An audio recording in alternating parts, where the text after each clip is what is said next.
siang teman-teman. Tadi kan saya waktu keluar dari rumah tuh ketemu ada pedagang kerupuk ya. Pedagang kerupuk itu dia kayaknya nggak ngelihat ya, tunanetra pakai tongkat. Terus saya tadi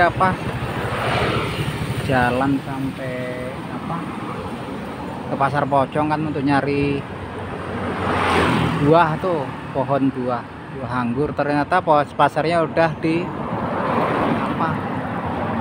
dirombak, nggak ada lagi. Nah ini saya lagi dalam perjalanan pulang, lumayan jauh, dia udah jalan tuh di depan tuh, di mobil itu. Kasihan ya teman-teman. Mungkin ini pelajaran buat kita mungkin yang masih muda, yang kan sering denger tuh masih muda kemudian cekcok, stres, sampai ada yang mau bunuh diri, stres tuh.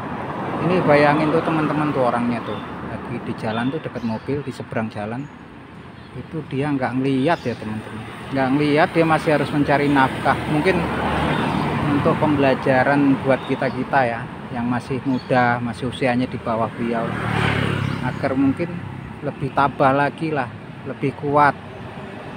Bayangkan orang yang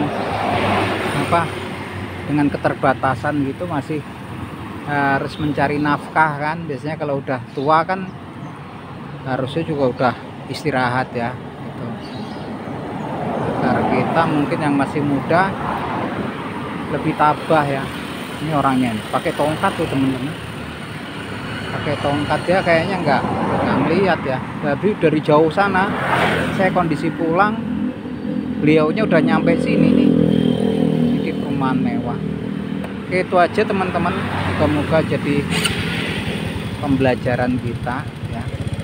Ternyata banyak mungkin yang kalau masalah urusan dunia itu yang memang ya mungkin lebih susah dari kita, tapi mungkin itu salah satu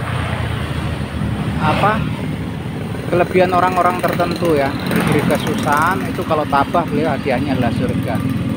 Kan bahaya itu teman-teman, mobil segala macam. Oke teman-teman, tuh kita berangkat pulang, nggak ngeliat tuh, nggak ngeliat tuh, kayak tongkat ya, jualan kerupuk, kayaknya kerupuknya masih utuh, pengen beli tuh. Oke teman-teman, itu untuk pembelajaran kita ya. Sampai itu jalan terus masih pakai tongkat tuh. Di sini rumah-rumah mewah semua ya. Itu mungkin untuk pembelajaran ya teman-teman, bahwa sebenarnya kalau itu kan urusan dunia memang harus inilah, jangan terlalu kita pikirkan berat gitu kan. Kalau sekarang kan di medsos tuh teman-teman banyak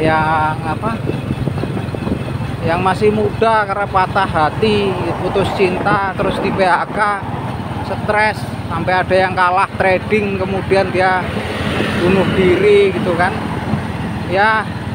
Dari pembelajaran tadi, ada seorang ibu yang seharusnya dia udah tua, ternyata biasanya udah istirahat, dia harus mencari nafkah dengan keterbatasan kondisi tubuh dirinya gitu ya teman-teman. Itu tetap dalam kadar-kadar, dalam keadilan ya, menurut hukumnya Allah ya gitu. Artinya orang-orang yang seperti itu pun biasanya dia makanya dalam takaran Allah itu mendapatkan keadilan gitu. Makanya dulu pernah diceritakan ada seorang ibu-ibu, dia sama anaknya itu nggak punya gitu kan, orang nggak punya banget. Kemudian dia cerita, kok kita ini miskin gitu kan. Terus dia cerita, ibunya cerita sama anaknya, nak katanya, hidup itu sebetulnya kayak orang yang masuk ke toko gitu, ke supermarket, ke toko gitu kan. Jadi kalau untuk orang-orang yang nggak punya, seperti orang yang masuk toko. Kalau kita membeli kue, membeli makanan, membeli barang, ketika mau keluar kita masih nanti akan diperiksa di tellernya untuk membayar apa yang udah kita beli. Sama juga hidup seperti itu. Kalau uangnya banyak, nak katanya, semua akan diperiksa ya. Kalau yang nggak punya uang, nggak beli apa-apa, masuk toko juga nggak akan diperiksa, dibiarin aja lewat tempat tellernya, dari tempat tellernya gitu. Nah, hidup di dunia juga ketika orang dikasih kelimpahan seperti di sekitar kita ini banyak rumah mewah, pasti akan ditanya sama Allah dari mana mereka mendapatkannya, halal atau haram, terus uangnya untuk apa aja gitu kan. Banyak sekali, makanya hisapnya antara orang yang nggak punya, hisap orang yang nggak punya dengan orang yang kaya itu bedanya 1 hari ya. 1 hari itu kalau nggak salah sampai hitungannya 50.000 tahun kan kalau di akhirat tuh kan. Itu dan orang-orang yang dijanjikan sama Allah, orang-orang yang apa ini, ada orang ini pemulung, orang-orang yang dikasih tunanetra, kalau dia tabah itu kan balasannya dia surga dari Allah ya. Dan salah satu tujuan hidup yang utama katanya dalam Al-Quran itu kemenangan yang nyata itu ketika kita selamat dari di yaumul hisab ya, yaumil akhir nanti kita selamat, itu katanya kemenangan yang nyata gitu. Kalau yang di sekitar kita saat ini ya ini kehidupan dunia ya, kehidupan dunia udah nggak usah kita pikir terlalu berat. Kalau pikir terlalu berat stres ya.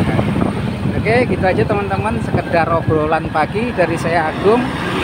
Salam seduluran buat semua. Oke, matur nuwun.